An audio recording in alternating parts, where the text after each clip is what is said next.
I know, right, Tyre? You know, I seem to be on CPT today. It's a black thing you won't understand. Anyway, good morning. I also call it Africa time in my family because, you know, nobody's in a hurry in Nigeria, okay? I'm just saying. I'm not, at least on that half of my family. The other half of my family is Irish. Ladies and gentlemen, what the hell did I do coming there? to you live from the Lucky Dog studio. Turn that off. Hold up. Good morning, everybody. Welcome to the show. Yeah, I'm late, so I probably should have just started with the intro. Anyway, how y'all doing? It's the, Friday, Q&A day, and the day's Q&A question, and I want you to get creative with this one. I'm going to put the Q&A up right now, in fact, because it was a question that was brought to me by Jeff. What the hell is Jeff's last name? Jeff from Red State. What the hell is his name? Hang on a second. Jeff Charles. There we go. Jeff Charles had a good question, and so I thought maybe I would bring this question to you for Q&A day. Let me cut and paste this first, though. Let's see. Here you go. Are y'all ready? I'm going to cut and paste, in fact. Y'all ready to commemorate January 6th? How do y'all plan to observe the holiday? That's the Q&A today question, and I am definitely going to enjoy the answers to that. I've already said I'm going to break out my USS Arizona coffee cup, and I'm going to drink from that all day, just thinking about how January 6th was by far the worst thing that ever happened in the United States since the Civil War. Kay, I'm glad to see you here, by the way. I'm glad you're out of the hospital. I'm glad everything sounds like it must have went well. So anyway, shall we start the show? Did I even tweet this show out? Oh yeah, I did. So anyway, yeah, let's start the show. Johnny, turn this off and play the intro. Thank you. All right, there we go. Perfect. And bam. Ladies and gentlemen, coming to you live from the Lucky Dog studio in a hidden location somewhere in the upper Midwest of the United States of America, it's a brother making his own way, but with all the wrong opinions. Welcome to the Morning Night Live with your host, the one and only P-Dog Night. All right. Thank you, Alyssa, for that beautiful introduction. Johnny, stop the music. All right. Good morning, everybody. Welcome to the Morning Night Live. I'm your host, Marty, also known as P-Dog Night on the internet. Welcome back to the P-Dog Night channel, where we talk about the news of the day, but also where we are about to commemorate one of the most tragic and heartbreaking events in the history of the United States of America. Yes, January 6th is coming up, but today I want to declare the January 5th, the day before January 6th, as Ray Epps Day. I want you to celebrate Ray Epps Day, the day that Ray Epps heroically guided people as to what they should be doing the next day, January 6th, and heroically guided the people right up to the doors of the Capitol in several stages. And so Ray Epps, the hero of January 6th, who seems to be a hero of the left for some reason, we have no idea. And we just will, commemorate this day by naming it after that great person. What about the music? Okay. I don't even know. Anyway, so we're gonna enjoy the day. We got a lot of just trending topics. I'm probably not gonna get too many news stories because I'm so late, but we'll do our best. Okay, how about that? First, though, of course, we're gonna say hi to everybody in the chat. First, over on Rumble, of course, Mr. Avocados Diablo gets the bell. Thank you for joining us today. Also, Mike Savage, Blarg. And whoever's there, well, there is nobody else there. It's just us three. So enjoy the day over on Rumble if you're there. Let's try the YouTube side of the ledger. Yes, first in the chat is also Mr. Mike Savage. And he beat me to the punch today, probably because I'm having computer problems again. So I don't know if this show's even working. It's working. It looks like it's working, but we're gonna figure it out. Also in the chat on YouTube, Somnambule Nation and JB's in the house. Sure you, gospel. Hello, Zed the Snarky. Number one is here. I said JB. HP Lovecraft. Good morning, sir. Mike Savage. Blarg. Tyler F is here. Also, good morning. Tyre Alexander. The Gentleman Lich. Okay, I didn't find you some new epic music because that takes too long. But anyway, especially on the Alex, who says lateness will not be tolerated, old man. I'm docking your pay by 1,000,000,000%. Now owe me for the privilege of docking your pay. I feel honored that you're docking my pay, Tyre. You are the only docker of pay that I respect. Thank you for docking my pay. Also, good morning to Maddie's in the house. Nice to see you. Lord Stanhope's here. Let's see.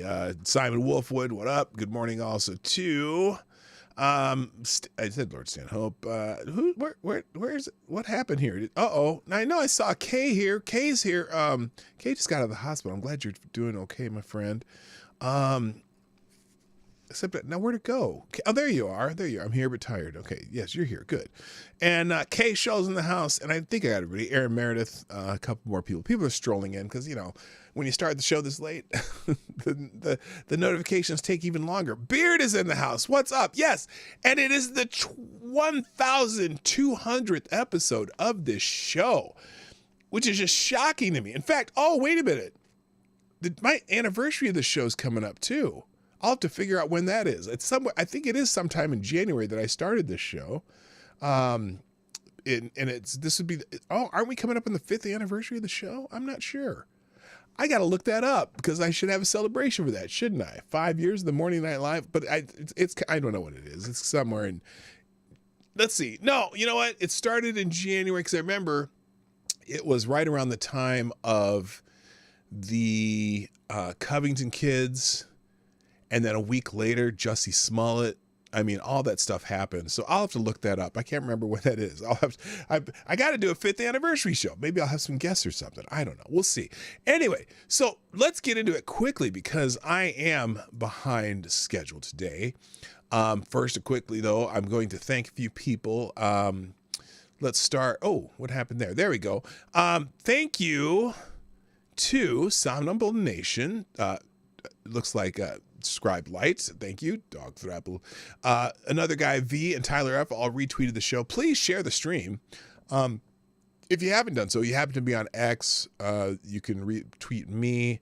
In fact, what I'll do here is what the hell did I do there? Let's go into my profile and I'll copy and paste that in the chat. Oh, wait, I don't want to bookmark it though. Let's just copy it. We'll put it here. Bam. There it is in there.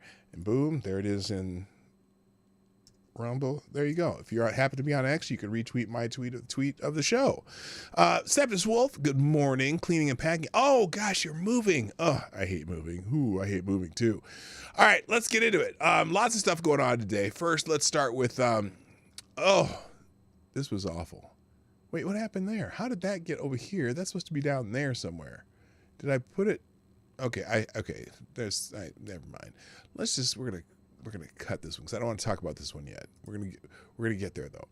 Okay, let's talk about some of the personalities first that are trending in social media today.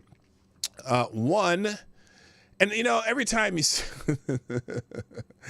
every time it happens, every time that someone's name is mentioned in the as far as a celebrity or whatever that from your childhood or whatever shows up in the trending topics, everyone worries that they might have died. And one of those people today in the trending topics that everyone was worried might have died was Kenny Loggins. Kenny Loggins, who did the theme from Caddyshack and Top Gun and all that. But no, Kenny Loggins is not dead. It is just his 77th birthday. 77 or 76th birthday. So Kenny Loggins, happy birthday, happy 76th birthday to Kenny Loggins.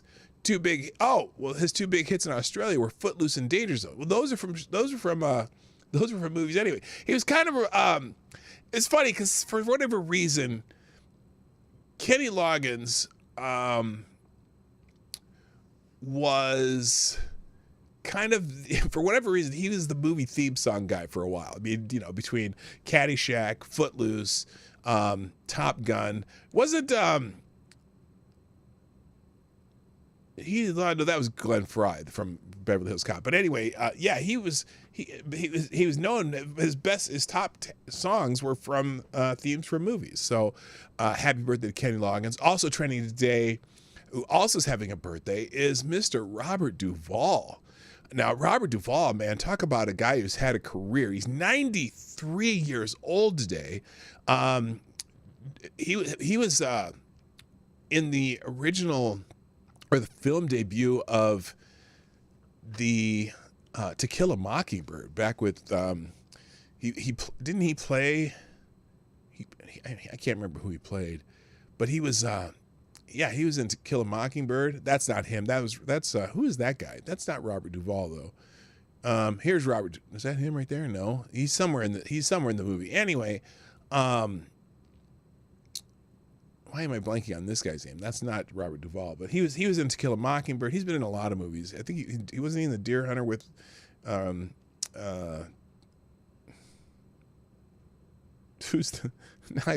my brain ain't working.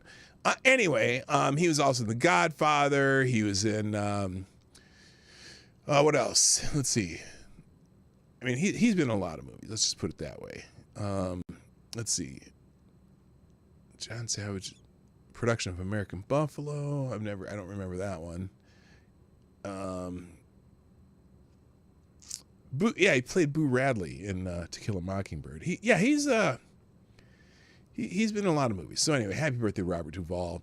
Another name that's trending now. This one is someone who passed away. And if you're old enough to remember Starsky and Hutch, well, Robert Soule was 80 years old. Who's 80-year-old, played. He was Hutch in Starsky and Hutch, who passed away just a couple days ago. He also had a song. What was that song? I think She's Like the Wind or something like that. That he did a pop song back in the days, but mainly he's known for Starsky and Hutch. He was the Godfather. No, Robert Duvall was not the Godfather. But anyway, so anyway, rest in peace, David Soule. Childhood memories. You know what? That was like when I was a kid. I loved Starsky and Hutch just because the Torino. The Torino with the red Torino with the white stripe, the weird white stripe on it, and David Soule, one of his jokes in the show was the tomato with a stripe, or maybe Huggy Bear said that. The character Huggy Bear, remember that character? But I dug that Soule, and one of the reasons I dug it is because my dad drove a Torino, except he drove a red Grand Torino wagon, which was kind of wild. But so it was a Torino, but it had a wagon end on it. So I thought, oh, that was cool. That my dad drives a Torino, a hot rod Torino. So anyway, he's passed away. Now another name in the news that is on a completely different reason. If you're familiar with the name Oscar Pistorius, Oscar Pistorius is a former South African track athlete who was an amputee, and he had a prosthetic prosthetic legs, and he was a sprinter, and he actually made it to the Olympics for South Africa, and but his other claim to fame or infamy is the fact that he murdered his girlfriend. And so people are talking about this story. Here's the BBC framed it like this: Oscar Pistorius, the fallen hero, and they changed it. They changed the title.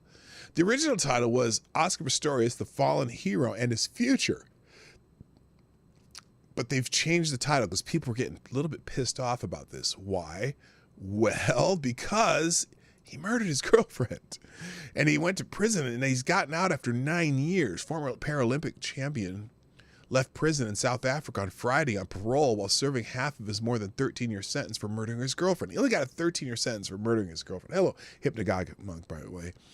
Murdering his girlfriend, Riva Steenkamp, on Valentine's Day in 2013. The twists and turns of this trial nearly a decade ago captivated the nation.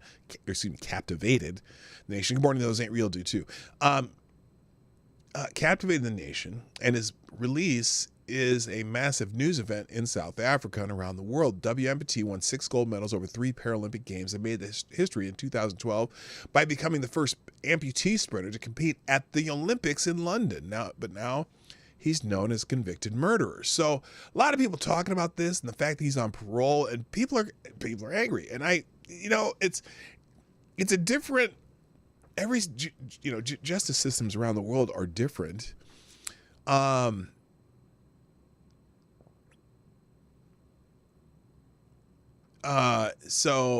this person right here, dear BBC, please stop framing Oscar Pistorius as this fascinating man with this Shakespearean tragic arc we must all ponder in awe.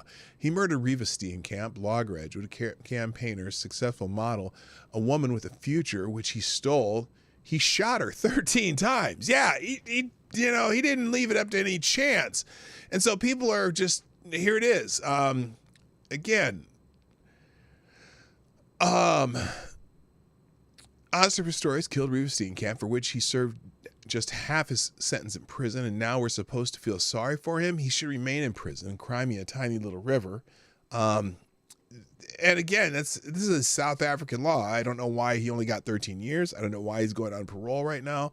But it was clear that he murdered this woman. So he's out on parole. And so I guess apparently there's a fear that he might be murdered.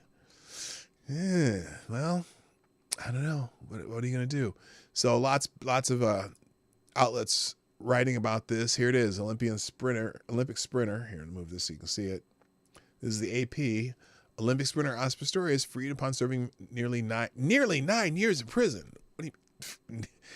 How about only 9 years in prison for killing his girlfriend? But the BBC, really went into the history of him and whatnot. And so it's just weird watching news outlets. I don't know.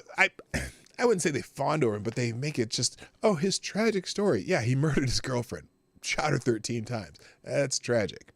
Now, another thing trending. Now, if you're familiar with the predominantly black fraternities in the United States and you follow or if you happen to be on X, the app formerly known as Twitter, you know that each one of them, whenever they have their Founders Days, apparently it's a big deal for the black fraternities to celebrate their Founders Day by tweeting about it, and they always end up in the trending topics. So today, in the trending topics, it is Founders Day for the black fraternity known as Kappa Alpha Psi. There was a Kappa Alpha Psi chapter at my university.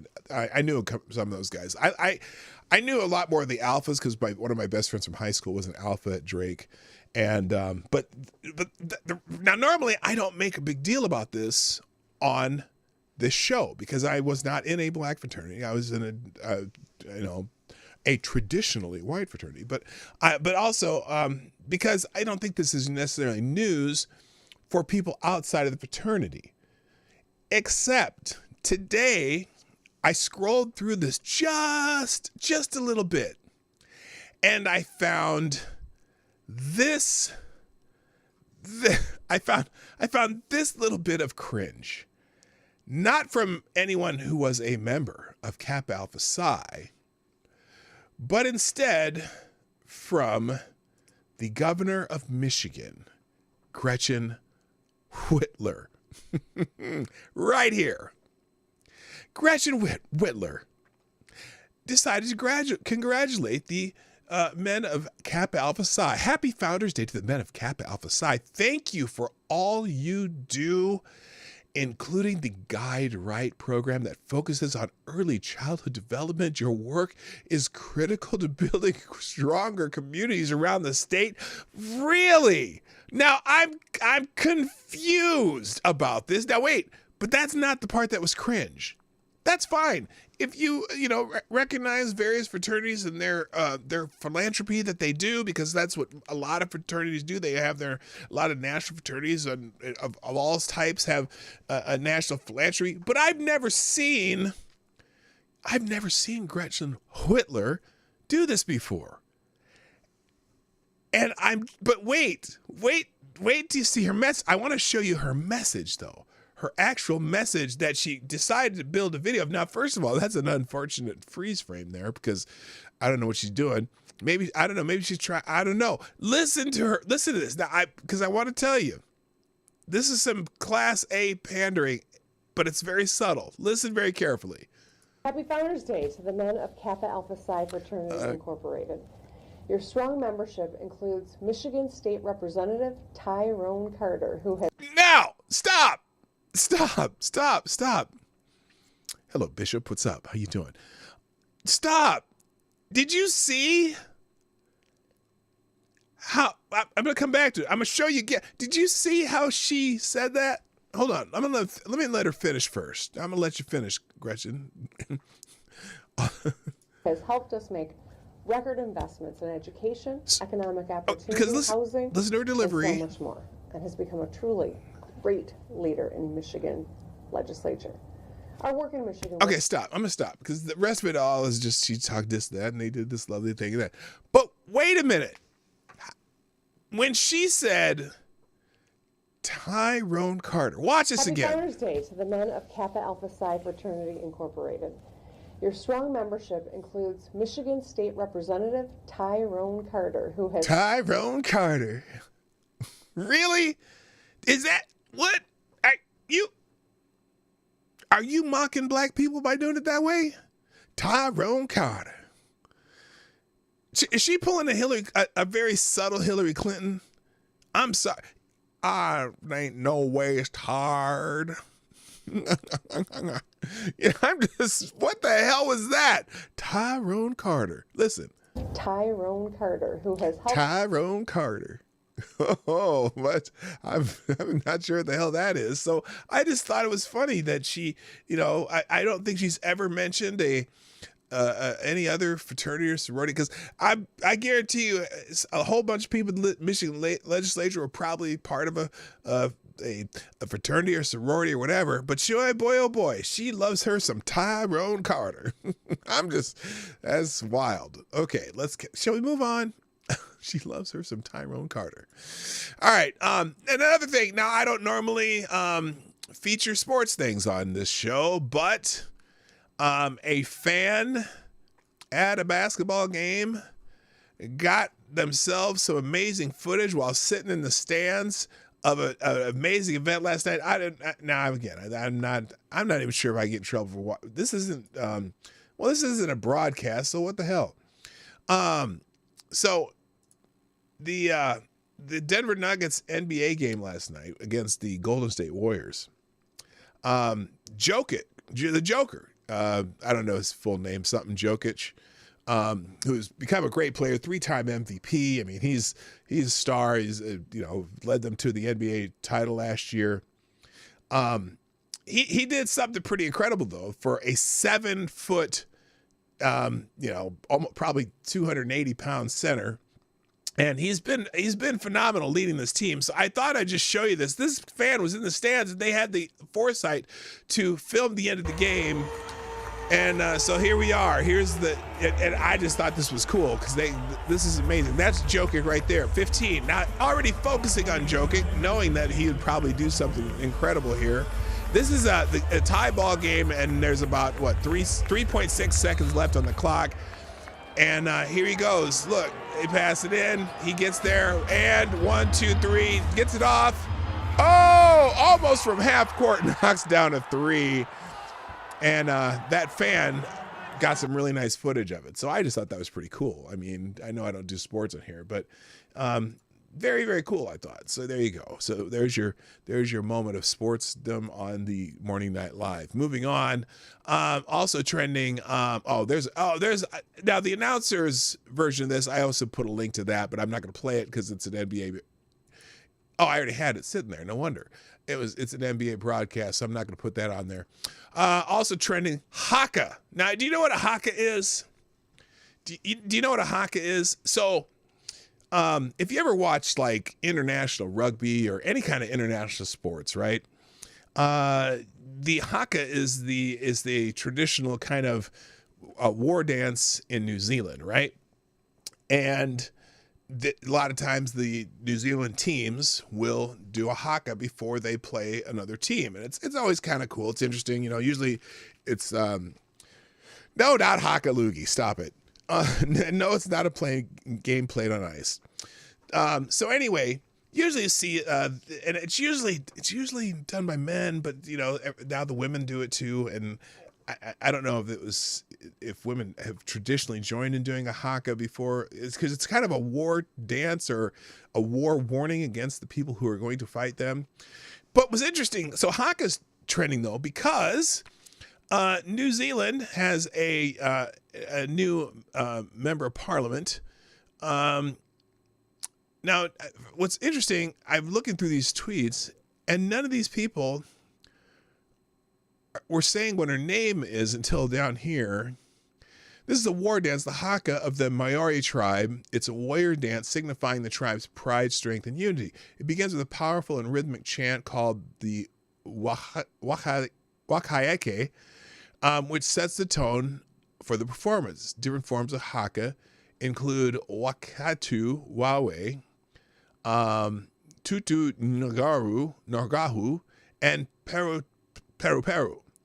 Additionally, the nigiri is a haka performed without weapons, aimed at motivating warriors psychologically. Meanwhile, manawa, where a haka is associated with funerals or occasions involving death. Historically, war haka, peru, were performed by warriors before battle to showcase their strength and intimidate opponents. These powerful displays include facial contortions like bulging eyes, pukani, and protruding tongues, watero.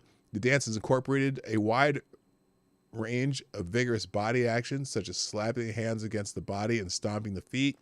The trembling hand movements is the haka traced back to, in the haka traced back to Maori legend. And then, I'll put this tweet separately because it's an interesting history of the haka. Okay. So, but anyway, so this MP, who is the youngest member of the New Zealand Parliament, decided to do her first speech by performing a haka. So here it is. Her name is not on here her name, Honorable Susri Muhau Moitra. Okay, this is Sushi Moitra, and so she does a traditional haka to start her first speech on the floor of the Parliament.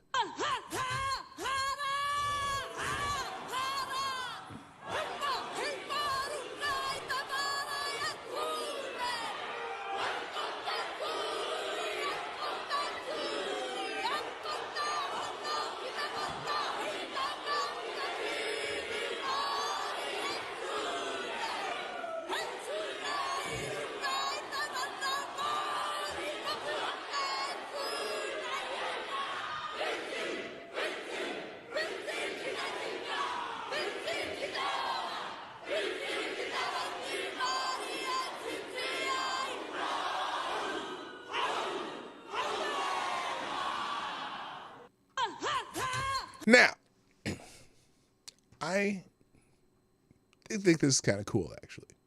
And the thing is, people in New Zealand, of all races in New Zealand, have kind of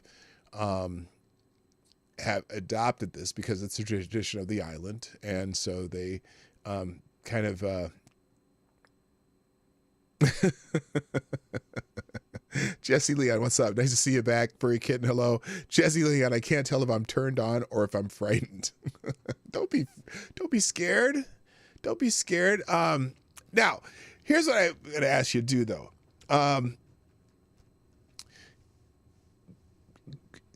Either on YouTube or whatever, or Rumble, or whatever, do a search.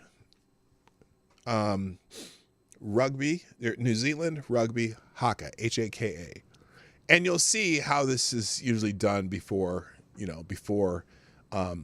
sporting events, and even there's a really cool one I saw once where this couple was getting married in New Zealand, and the groomsmen started a haka during the wedding reception, and it was really emotional because it's a thing in New Zealand. Okay, everyone everyone gets involved. You don't have to be Maori to get involved, and it's just everyone knows the haka in New Zealand. It's become their big thing. So I don't know, it's kind of cool. We're actually on Puerto Rico's in the house. How you doing? Sure, you gospel. Those ain't real, dude. Welcome to everybody. All right, so that's why haka is trending. All right, we're gonna probably only get 2 trending topics today in the main topics. All right, let's move on. Let's see, how far am I here? Okay, we did haka already. Kavanaugh's trending. Oh, no. Okay, Justice Kavanaugh is trending.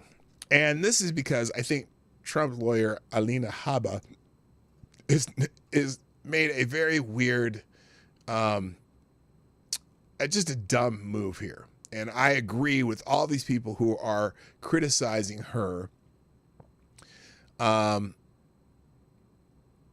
because she look, I'm gonna let you see this.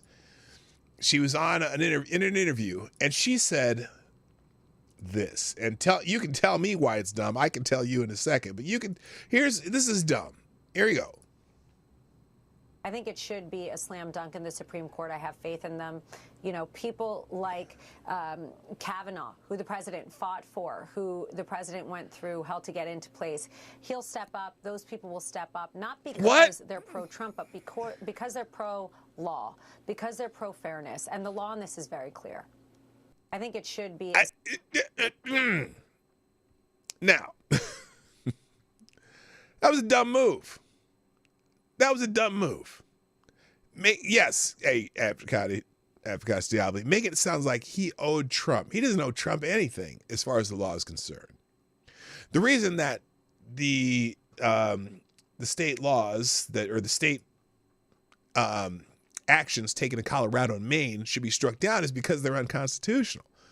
They are not the states are not the ones who enforce the eligibility via the 14th Amendment. In Section 5, it explicitly gives that role to Congress, which they can do either through legislation or through congressional action. It's not a state, it's not something that the states enforce or, designate, right?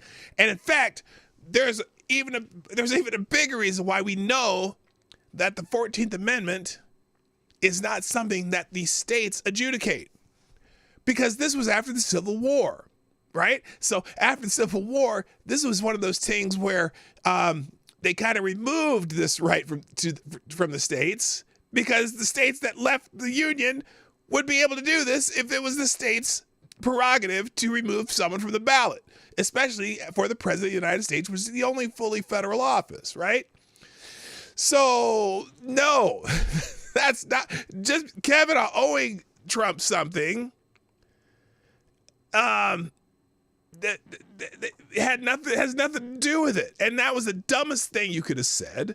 And, you would think, oh, geez, now they're calling for him to recuse himself. They're calling for Thomas to recuse himself. They're asking for probably all of the Gorsuch. They're probably going to ask for all the Trump appointees to recuse themselves.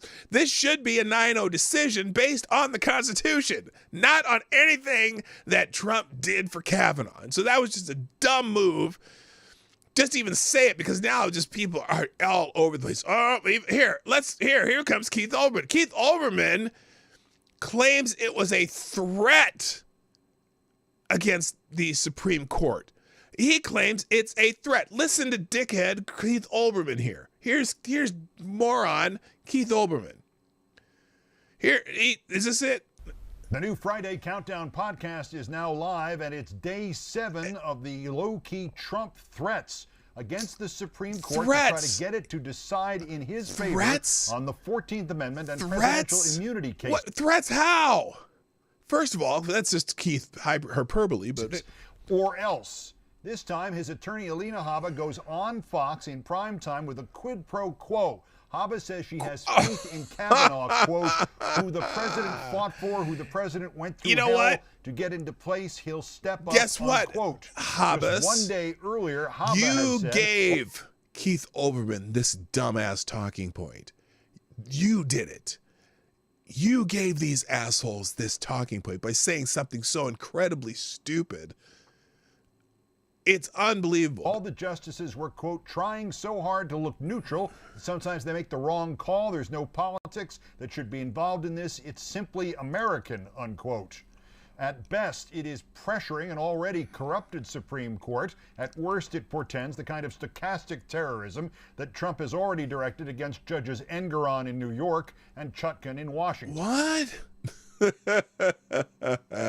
Yeah, I remember Kavanaugh, the one who had some guy wanting to come and assassinate him. But no, we won't talk about that. Anyway, but look, Miss Abbas, you gave that one away. You gave them a freebie on that one by saying something so incredibly stupid. So maybe it's time for you to just be quiet and try to do your job, even though, yes, Keith is a lunatic. He's insane. Does he stream from his bathroom? No, I think he streams from a closet. Anyway. So anyway, good note on there. By the way, Reaction Puerto Rico said when the groomsmen did the haka, they do it to let everyone know they were ready to protect this marriage. The best man was supposed to be the best fighter of your friend's circle. So that is, yeah, it was cool. But the one that I watched, it was very emotional. Even the bride got emotional, and then she joined in. It was just, I mean, the hakas are kind of cool to watch, and just thinking about the tradition of it and stuff is actually pretty cool. So, Hypnagogic Monk, how you doing? Nice to see you over there. All right, let's see. I'm going to keep going here. I got to go fast because I'm already out of time, but I'm not going to stop. Oh, Aliens is trending. Did you see this thing that went in Miami? Now, I'm not really sure what was going on here. Now, Aliens is obviously also trending because of illegal aliens, but that's not why it was trending majorly. Here, this is thing going on in Miami. And I don't know, I haven't gotten an update on this, but this was 8 hours ago where some 10-foot aliens, creatures, caught on camera, ? Fired at inside and outside Miami Mall. Miami's media silent. Cops are covering it up, saying kids were fighting with fireworks. Yet all these cop cars, air traffic stopped that night except for black military helicopters. No media coverage. Spot the walking figure in the video. What do you think? So this is a video some guy took from a balcony. Here, I'll turn that music off because I don't want that in there. But look at how many cop cars there are here. I mean, they're lined up for like 3 blocks of cop cars and then stop. So it will stop. See right here? See this little shadowy figure right here? My cursor's there. Right in the middle of the screen, there's this shadowy figure right here. I'm going to follow it with the little finger cursor here thing. Stop the music. There we go. Right here. They said this is some kind of a 10-foot tall figure walking along here. And they said there was like more than one. So, dude, this is weird. This is weird, man. Well, a Titan did appear in downtown. I don't know what that means. But so anyway, so everyone's talking about this event in Miami. Going, what the hell was that? What the hell was that? And look, I mean, you see the pictures of all the cop cars. Hang on. Where is it? Oh, there was like dozens of posts on this before. Was a giant alien caught on camera and the cause of a massive police presence at the Bayside Marketplace Mall in Miami? Yeah, they're saying it was some kids were fighting. Well, how many cop cars you need for kids fighting? I mean, granted, the camera cannot make it out, so it is distorted. Yeah, it is distorted. But yeah, they said it was a fight of kids. So here's the video of how many cop cars were there. Turn that off. Turn that music off. Whoops. Stop that. There we go. Look how many damn cop cars are there. That's again, 3 blocks of cop cars for some kids fighting. I mean, it could be, who knows, but there's nothing in the news about it. So no one knows what it was talking about. So that's why aliens was trending.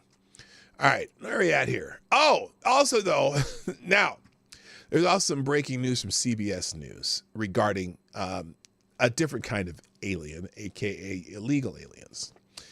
And so here's John Hayward makes this note here. Why, yes, it's a total shock that these disaster area Democrat mayors and governors are total hypocrites who never believed a word they said about illegal aliens back when other people had to deal with the fallout from their twisted ideology. And there he's referring to this tweet from CBS News and News Story. In a stunning and unexpected move to stop Texas Governor Greg Abbott from shipping busloads of migrants to New York City, Mayor Adams filed a suit against 17 charter bus companies used by the Lone Star State. So here's this story. He's seeking $700 million from these bus companies. He wants bus companies to reimburse the city for the hundreds of millions of dollars it's cost to shelter the illegal aliens. Just call it the Empire State Strikes Back with a bold counterpunch to Abbott. Really? So does that mean Greg Abbott can sue the United States government for allowing these people to keep coming across and forcing them in Texas? New York, here's what he'd said. New York City has and will always do our part to manage this humanitarian crisis, but we cannot bear the cost of reckless political ploys from the state of Texas alone. Wow. For like maybe under 100,000 in New York City when there's millions coming through Texas. The mayor sued the bus companies who since the spring of 2022 have been used by Abbott to ship asylum seekers to New York, with officials showing them maps, giving them barcoded bracelets with their destinations clearly marked and then checked by drivers to make sure they land in the city. The suit seeks $708 million to compensate the city for the cost of shelter, food, and health care.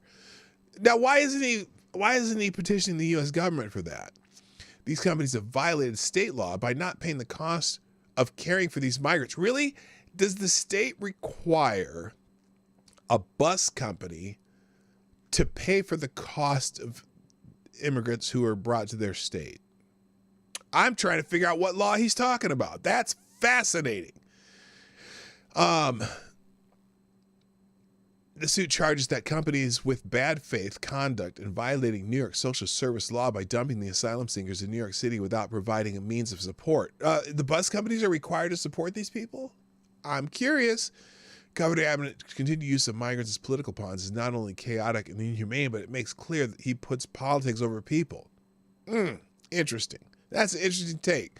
So anyway, that's the latest salvo in that particular shit show.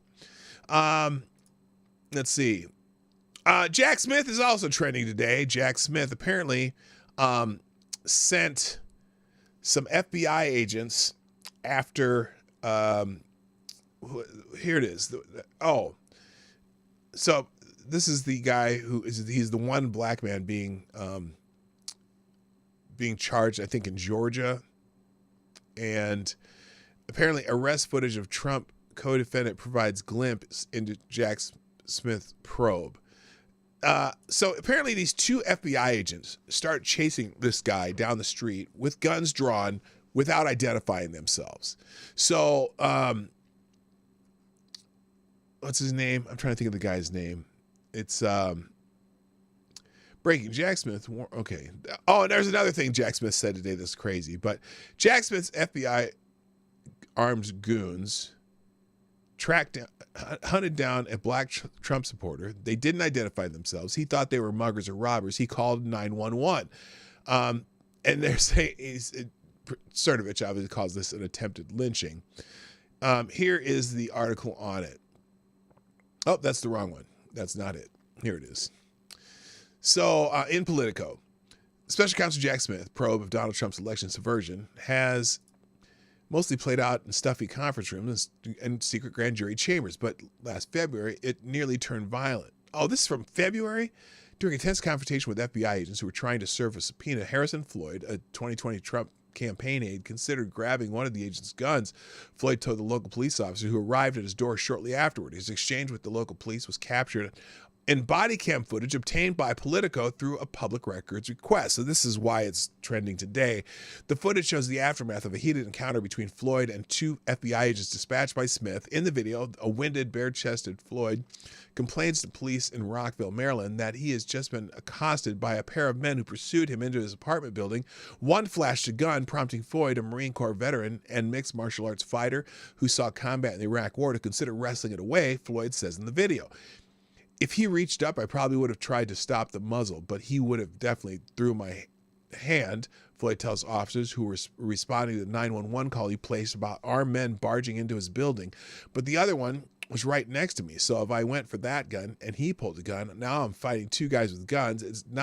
That's not good. So I backed up and went away. I could have been killed really effing easily if I wasn't smart. The confrontation itself was not captured on video, and it's not clear why it apparently escalated into a heated altercation. Well, maybe because he said they didn't identify themselves. What is clear is that on February 23rd, 2023, the FBI agents were attempted to serve Floyd with a grand jury subpoena as part of Smith's federal investigation into Trump's effort to overturn the 2020 election. Overturn or correct? That was his attempt. It wasn't to overturn it. It attempted to correct, and he may have been right or wrong. Who knows? But stop calling it overturn. And the video reveals details of the previously secret subpoena that offers new insights into the timing, direction, and staffing of Smith's probes. So anyway, then it goes on and on. But it's trending just because the footage has just surfaced. Now, in Philadelphia, this was nasty. Fighting between two men. Now, this is interesting because the article in this particular, in this case, says fighting between the two men. And I'm going to show you the contrast in how some people revealed it. And I can't show you the incident, even though there's video of it. Or I can show you part of it. I can't show you the whole thing. But anyway, so this is an art happened in Philadelphia. Fight between two men in Philly subway station results in one being killed by an oncoming train. The death is being investigated as a homicide. A man was fatally struck by a subway train in Philadelphia on Thursday after a physical altercation, quote unquote. The confrontation happened around 4:30 p.m. on an eastbound platform at the 34th Street station of Market Frankford Line. Southeastern Pennsylvania Transportation Authority police told CBS News Philadelphia. SEPTA said two men engaged in a physical altercation, and one ended up on the tracks. The man was struck by a train and later pronounced dead. The person of interest was taken into custody, or a person of interest was taken into custody at the 40th Street station, but police later said it did not match the description of the suspect who engaged in the altercation, and then service was shut down between 30th and 40th Street. Now, this is interesting because Jack Posobiec described it this way. A man was just thrown by a thug onto the tracks in the Philly subway and killed by a train. Now, I'm going to show you the beginning of this altercation up to before he's thrown on the tracks. I don't want to, I don't have snuff porn on my damn channel. But the altercation itself, and we're going to watch the beginning of this. Now, my understanding is that this was a scuffle over a lighter. But as you look at this, does this look like who looks like the so-called thug here? I'm just saying. Is it just me, or does the big dude have the smaller dude backed up against a pillar? Okay. The big dude has the smaller dude backed up against a pillar. Now, for whatever reason, he may have dropped a lighter and the guy picked it up and they're arguing over a lighter. But who's the aggressor here? Okay. And he's gonna hit him. The guy ducks. All right. Okay, and then this guy tries to walk away and the other guy, I'll stop. He's gonna threaten to hit him.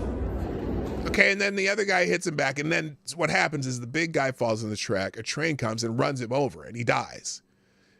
But I'm still like, this is, it's like, I don't know why he says a thug was thrown on the tracks by a thug in a Philly subway station. Now, most of the people who've looked at this, and I'm going to scroll down, and he did die. Even the coroner is like, bro, looked like he was defending himself there, Jack. Yeah, the guy was going to beat his ass, so he defended himself, I thought. Now, I don't care about the lighter. Even if the guy picked up the guy's lighter, the guy dropped his lighter, and the other guy picked it up, and they're arguing about the damn lighter. I'm sorry, are you going to beat his ass for it? I mean, you can ask for it back, give me my lighter back, or call authority, but he's aggressively going at this guy, and the guy is trying to kind of get away from him. It's just really weird. Hold on, you say the person was thrown onto the tracks by a thug. It looks like the thug was thrown on the tracks by a dude defending himself from a bully. Yeah. So it's just weird. It's just weird. And obviously they were, if you hear it, if you listen after you hear about the lighter, then you hear the guy say, "Oh, give me my lighter. Give me that lighter." Okay, well, whatever they're fighting about, the altercation, it's interesting. Who's the bully here? Is the big dude attacking the little dude, as far as I'm concerned? So anyway, I'll leave that in there. If you really want to watch the guy fall in the tracks, so be it. All right, now, my main topic today was going to be Ray Epps. And this is Ray Epps Day, as far as I'm concerned, because, January 6th just wouldn't be the same without Ray Epps. Imploring people to go into the Capitol, right? Go into the Capitol. Also being there at every breach point, the initial breach of the perimeter of the Capitol. He was right at the breach point of the second breach of the inner perimeter of the Capitol. He was there pushing signs at people and stuff. Ray Epps was, boy, oh boy, Ray Epps was instrumental, and in fact, even told his nephew in a text that I orchestrated it all, right? I orchestrated it all. And so it's still odd. We remember the news yesterday that the prosecutors in the case have only asked for 6 months and a $500 fine and whatever extra probation beyond that. So, I want to declare January 5th as Ray Epps Day. Now, this is interesting. Here's what is this from? Jack Cochran dropped this article, look at this headline. From the Washington Post, of course, DOJ declined to prosecute Ray Epps. Now it wants to send him to prison. Oh no. In July 2021, 6 months after a deadly pro-Trump riot. Oh, she didn't say insurrection. Did you see that? This is the Washington Post, and they're not calling it an insurrection. In July 2021, 6 months after the deadly pro-Trump riot at the U.S. Capitol, Justice Department finally declined to officially declined to prosecute a 65-year-old named Ray Epps. Oh, he's just a 65-year-old. He's just a gentle old man named Ray Epps. Investigation did not reveal sufficient evidence that Epps entered the U.S. Capitol on January 6, 2021, engaged in active violence, or committed any other criminal violations, an FBI agent wrote. You don't want to, because you don't want to prosecute your informants. Anyway, 2.5 years later, Epps was charged with a misdemeanor disorderly conduct and promptly pleaded guilty. And in a sentencing memorandum filed Tuesday, the government said he actually engaged in felonious behavior and should spend 6 months behind bars. Well, you know what you're saying, that Donald Trump encouraged an insurrection. Well, what did this guy do? Telling people to go into the Capitol. Engaged in felonious behavior and should spend 6 months behind bars. It was the latest turn in an unusual case, defined less by what Epps did than by what he did not do. Really? Do you know what he did? The Arizona man became the focus of a conspiracy theory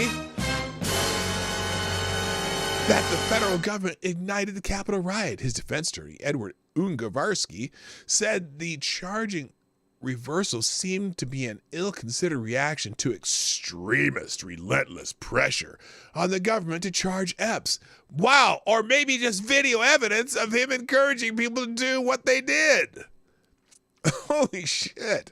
A spokesman for the U.S. Attorney's Office in the District of Columbia declined to comment. In the years since the riot, Epps became the focus of right-wing activists seeking to shift blame from former President Donald Trump and his followers to the government and left-wing protesters. Fox News falsely accused him of being an undercover FBI operative. No, they asked the question that should have been asked. They didn't. Whatever. He is now suing the network for defamation. What if they believed he was? Republican lawmakers amplified the conspiracy theory in hearings and news conferences. Trump has referenced it in speeches and demanded information on Epps in his own January 6th criminal case. Violent threats deemed credible by the FBI followed, along with harassment that forced the Epps family to close their wedding venue business and move to another state. Gee, how do you think the other January 6th defendants feel about that? The ones who were languishing in prisons, waiting their trials, languishing in D.C. jails. Hello, Jason Who, by the way. How you doing? Patio Furniture, what's up? Nice to see you. And oh my gosh, people pretended they were interested in getting married at the Epps property so they could verbally abuse him and his wife in person. After Trump held a rally nearby in 2022, some of his supporters then traveled to the Epps property, disrupting a wedding.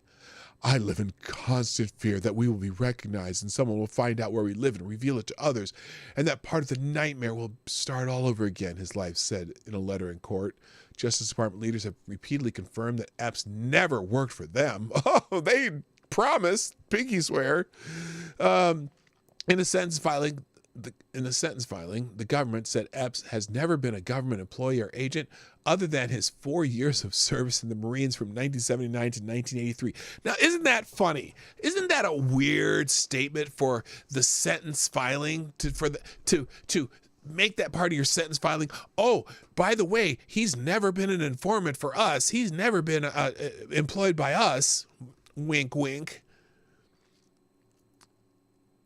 Epps called the FBI 2 days after the riot, according to the court record, to identify himself as one of the people depicted on an FBI website as a person of interest in the Capitol attack. He acknowledged he was guilty of trespassing on the Capitol grounds, but said he was trying to calm down to other than the crowd. No, you were directing them to the Capitol, and you were telling them to go into the Capitol. What are you talking about? I was just trying to calm the crowd. Oh, yeah. After you whispered to the guy just before the first breach, you whispered to the guy who was leading the breach. You were talking in his ear. You were telling them, don't take this because you don't want to get shot, but go on in here. Push your way through, right? What a lying piece of shit. It's I don't know why they're trying to do the character, revival on Ray Epps. It doesn't make sense. Why all the media who will just berate the character of anyone who was anywhere near the Capitol that day, but they're trying to revive the character of this guy who is on tape telling people, tomorrow we're going to go into the Capitol, not to the Capitol, we're going to go into the Capitol. And even when the people were walking there, your problems are in the Capitol. There's your problems. That's where you should be going. He's obviously trying to get people riled up against the people of Congress. It's not even a question of what he was doing. It's all on video. And so why are they trying to protect this guy?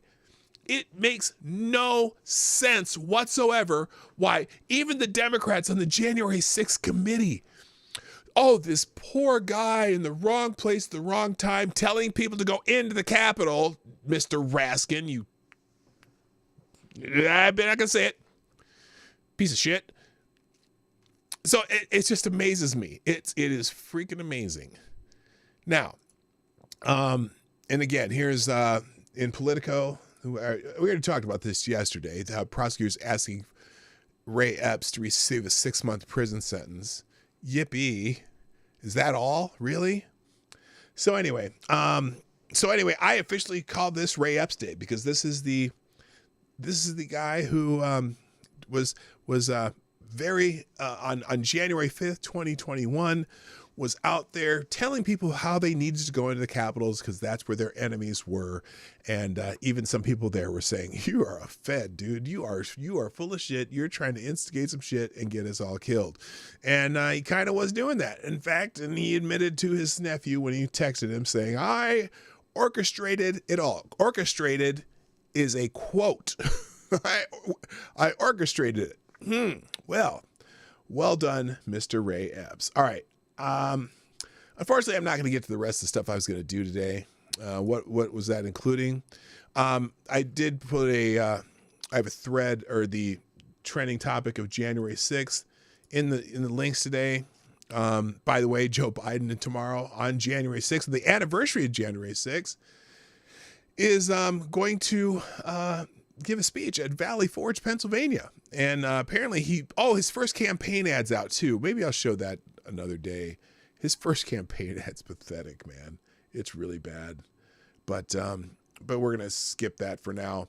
The only other things I have today in the Daily Caller, Representative Jamie Raskin releases a Trump corruption report, basically talking about how Trump's businesses received $7.8 million from foreign entities, which we knew that because Trump's businesses do business with foreign entities. Well, apparently the problem with that, let's see, where they say there's a problem with. Where's the big problem here? It's beyond parody that Democrats continue with their obsession of former President Trump. Former President Trump has legitimate businesses, but the Bidens did not. Biden and their associates made over $24 million by cashing in on Biden's name in China, Russia, Ukraine, Kazakhstan, and Romania. No goods or services were provided other than access to Joe Biden and the Biden network, according to James Comer. That's a quote from him. The fact that, yeah, so Trump's businesses were paid $7.8 million in foreign payments from at least 20 countries during his presidency. Meaning some of them stayed at his hotels, right? Versus the fact that the Biden family hauled in $24 billion from Ukraine, Russia, China, Romania, and Kazakhstan over the same time period. Yeah. Okay. As in the famous words of Little John. And then the only other articles I have, again, another article on Raskin in PJ Media. What is this one? Oh, just another article on Ramaswamy schooling the reporter. And apparently the Washington Post has done exactly what Vivek Ramaswamy said that she would. Here it is. Marilyn Cornfield. At a Vivek Ramaswamy town hall, a video just played of former Representative Steve King endorsing him. King became a party pariah and lost his seat after questioning why white supremacy is offensive in an interview. The endorsement was first reported by somebody at Politico. I asked Vivek if he condemned white supremacy. Vivek said to stop picking on this farce of some figment that exists at some infinitesimally small fringe. He said he condemns vicious racial discrimination, but would not bend the knee and condemn white supremacy.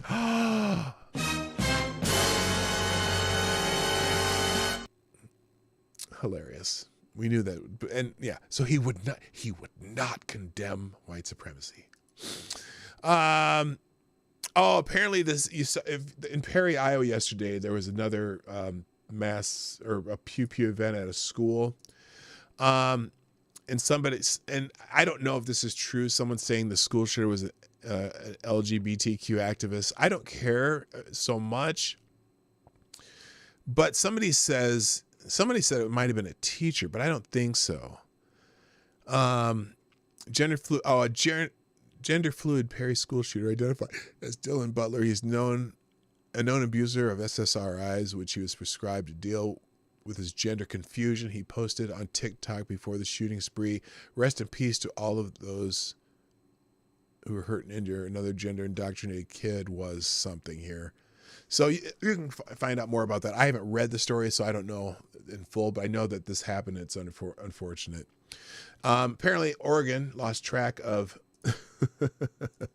$426 million in federal pandemic funds for emergency rental assistance. Oh, poof, it just went up in smoke. You can read about that in Daily Wire. And finally, in PJ Media, Biden's first campaign ad, which I just mentioned earlier. You got to watch it. It's just typical campaign bullshit with ominous music and talking about how bad MAGA is. So there you go. That's the show for today. I hope you have a very, very happy Ray Epps Day today. Hope you do something fun for the day. I know I was supposed to, what did I do? What was in the Q&A here? We might have to do a special show just on the Q&A. Y'all ready to commemorate January 6th? How do you plan to observe the holiday? It's Juneteenth. We have to get a day off. It's like Juneteenth. Oh, okay. Avocado Stably. Also, why does Tarzan not have a beard? Who taught him how to shave? He was raised from apes and child. Wait a minute. These are okay. I see you put in Q&A stuff in here. By sipping Bacardi 8 and listening to death metal on January 6th day. Okay, that's how you celebrate. I'm going to do my hobby as usual. I'm not sure what your hobby is, Sure You Hospital. Personally deporting illegal aliens. Yes, that's a good one. Have you seen the spate of bomb threats that have been coming to quite a few state capitals the last few days? Yes, I did. I had a story on that. I just didn't get to it. And when will the mainstream media start removing anyone who disagrees with them? Oh my goodness, that's already happening. They're not letting anyone have a different opinion than them. All right, I gotta go. Thanks everybody. I hope you have a wonderful weekend. Enjoy your January 6th, and please, happy Ray Epps Day. I hope you drink all the Bacardi and dark rum that you can. All right, thank you. My name is P-Dog Knight, and I'm out of here. Have a great day. Channel, I absolutely welcome you to write it in the comment section down below. I really look forward to hearing from you. And before you go, if you like what you saw but you're not already subscribed, please make sure you hit the subscribe button and definitely click that bell that pops up afterwards so you'll be notified when I post new videos or when we go live. I broadcast my live show, The Morning Night Live, Monday through Friday at 10 o'clock Eastern, 9 o'clock Central. A special thank you to all the supporters of this channel who share our videos on social media and who make donations through Streamlabs, YouTube, Venmo, and Cash App, which are all linked in the description down below. Thanks again, and until next time, I'm P-Dog Knight, and I'm out of here.